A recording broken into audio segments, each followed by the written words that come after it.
Welcome back to Unlimited Reads. You're with Chris, and thank you so much for joining me today for my spoiler-free review of The Third Rule of Time Travel by Philip Fracassi. I am a sucker for time travel alternate reality stories, and as soon as I saw this one, I just had to pick it up, and it was a thrill ride from start to finish. So let's start how I always like to, with what the book is about.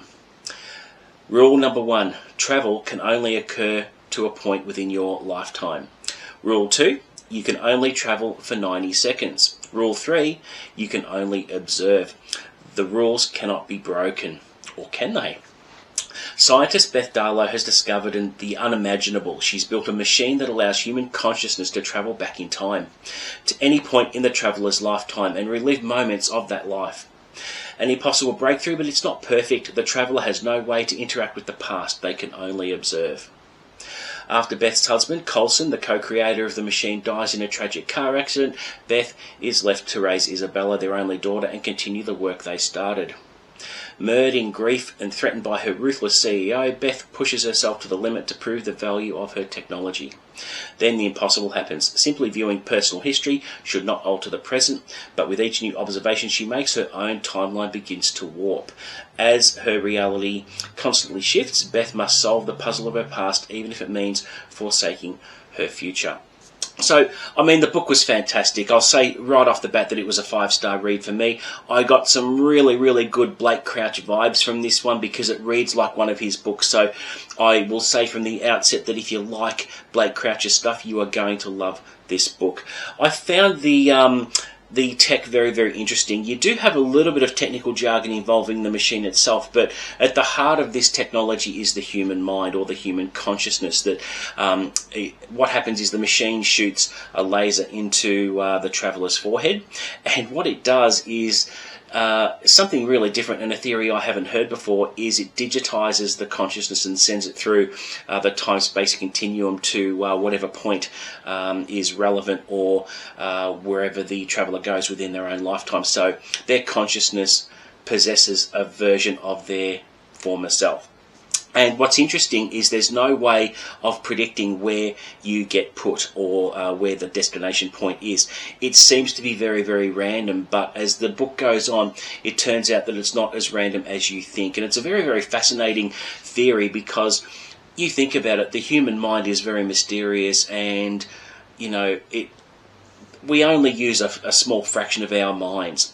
So there's so much uncharted territory there that it seems valid that this theory could be possible, because in the human psyche, in your mind, everyone has key markers, if you will. So obviously you can't remember every moment of your life, but there are probably a handful of very, very big moments within your own lifetime that you will always remember and come back to. And it's not a stretch of the imagination that if a technology like this existed, it could put you back into one of those moments where you can relive it. So I like the limitation of the technology where it doesn't mess with time.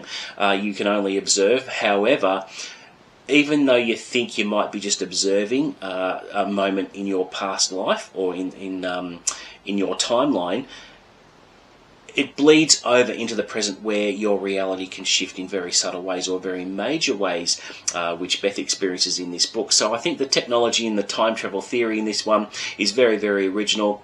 It's none of the Back to the Future stuff or anything that's been done to death. I think it's quite original, so it's nice and refreshing to read a time travel story that is refreshing like this, and just really overall enjoyable. It's very, very pacey. There's tension all throughout.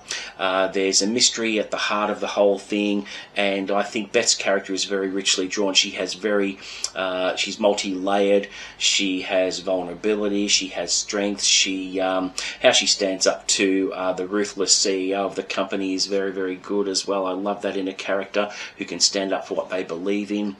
I think the facility itself where Beth does her work is very, very mysterious and very, very appetizing. So what I mean by that is it's not only her research that is conducted there.